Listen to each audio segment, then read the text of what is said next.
Hello, thank you. It's really wonderful to be here today. I'm starting with this statement, which is written in Noongar. It's one of the languages that is spoken by the First Nations people in southwestern Australia, where I grew up and I consider home. Well, of sorts. However, I'm not Indigenous, so I will not speak it. I have also not sought permission from the Noongar Indigenous elders, but here is the translation as it is on the Art Gallery of Western Australia's website.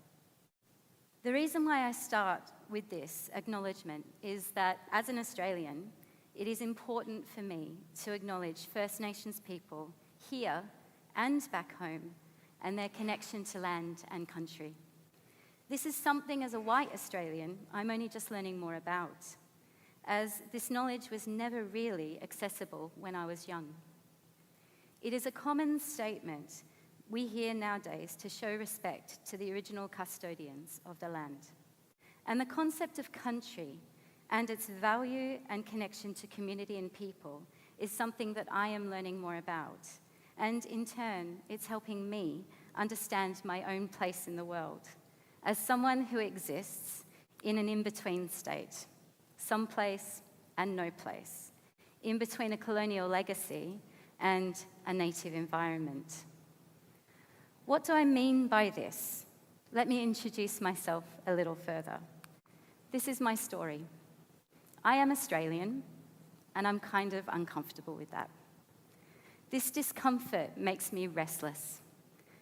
I have travelled a lot over the past 2 decades as a consequence of this. I've found the Aussies are quite notorious for their travels. You'll always find at least one Aussie in a pub somewhere in the world. I'm quite introverted. I struggle with my words and how to articulate things clearly. It's a big step for me to be here today. You're all a bit scary. I've always found expressing my thoughts and feelings through visual media my primary mode of communication. As a consequence, I make art and I walk, and through this, I find peace and belonging in the natural world. Let me unpack this a little more. I'll come back to the top 2 statements of being Australian and being uncomfortable. I do have a sense of discomfort in being Australian, as my genetic history doesn't originate from there. In fact, I am 94.7% Irish, Scottish, and English. Well, so says Ancestry.com. But many of my ancestors, and even my grandparents on my dad's side, come from the UK, and most of them not of their own will. The majority of my ancestors were criminals and convicts, sentenced to a life in Australia that they didn't choose. This on its own doesn't have a huge impact, but it does mean that there still exists a large disconnect between the 2 spaces. My ancestral genetic home, which I've never been part of, and the place I grew up in, but I never had the opportunity to understand at a deeper level.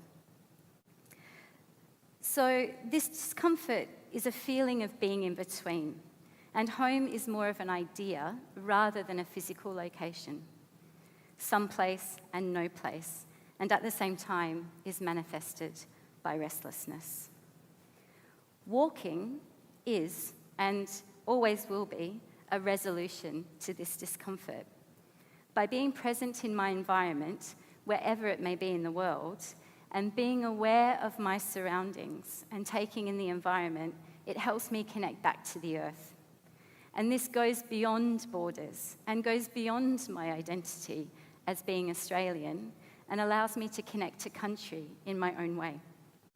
I respond to these experiences in turn by making art and making especially with the earth, with clay. And the cycle feels connected in a way that is best communicated through these ideas. There are a few seminal writers and thinkers that have helped me on this journey. The writer Rebecca Solnit, in her book Wanderlust, talks about walking helping the mind, the body, and the earth connect and be in conversation with each other. I think much of the time, people consider their mind and their body, But they do not connect equally with the land or the earth in a way so as to be in conversation or dialogue with each other. The idea of being present and connecting with what is under our feet, the histories of the land that came before us, is a useful reminder that we are custodians of the land and not owners. We will come and go. We share the history and the responsibility of the human history on the earth. This, in many ways, is how I approach my art making, connecting the physical, mental, and environmental elements together, connecting with the legacies of the past and the histories of the materials that I use. And they all interconnect. And I'm learning that they always have, because this is what tells our human story. So, working with clay is also connected to this history. Humans have pretty much always worked with clay or the earth in some way. You probably can recognize the ancient Greek amphora and vases that tell the story of the Greek myths. But we can go older than this. The Beaker people of Europe, working with coiling methods in between about 2,000 to 3,000 BC, are just an example of these methods of making all over the globe at a similar time as well. In fact, pottery sherds have just been in the news for their rediscovery in Australia, rewriting the historical narrative for when Indigenous Australians were also working with clay. But we can go back even further still. The Venus of Willendorf, estimated to be from about 25,000 BC, is still carved in stone and made of the earth itself. Our relationship with the earth and our human desire to tell our story has existed for almost as long as we have been estimated to be here as well. Our connection with clay is captured well in this quote. Clay being the most primitive and accessible medium we have with which to create. It is all around us and abundant. It shapes and changes as we work with it, with our hands, our minds, and the material itself working together. It is essentially moulding and shaping our earth, and we have the ability to connect with this in a tactile way that many other mediums don't give us. So my stories are told through this medium, forever interconnected with the earth. The series I'm working on ties all these ideas together. This work is called In the West We Have Two Summers, and it's how I see Australia. I talked a little bit before about my discomfort in being Australian, and I do believe that the post-colonial legacy of Australians, especially with people that have similar genetic stories to me, still struggles to match up with the place that we're supposed to belong to. Every time I go back to Australia, I'm more and more delighted that the knowledge of the First Nations people are being shared more publicly, which makes me think of my daughter, being part Australian and being exposed to knowledge and education that I never really had growing up, but I really wish I did. I'm so hopeful for the future in Australia and how we're working to bring the two worlds together. I'll extrapolate further. Let me tell you a story about Australian Christmases. You may know Australia being Antipodean, and in the Southern Hemisphere, the seasons are opposite to that of the North. Summer is winter, winter is summer, and so forth. And in Perth, the summer is definitely summer. We can reach temperatures of over 45 degrees Celsius most days. Yet, we still have many traditions for Christmas that come from the UK when they're in the dark depths of a very cold winter. Let me ask you, how comfortable would you be eating a hot roast turkey on a 45-degree day? Yeah, right. None of us were, yet every year we still tried, even though we didn't really like it and we didn't know why we were doing it. It's these traditions and customs which I've come to realize just put us at odds with the land and perpetuates a historical legacy back to a place that really no one ever connected to at all. And this happened all the time.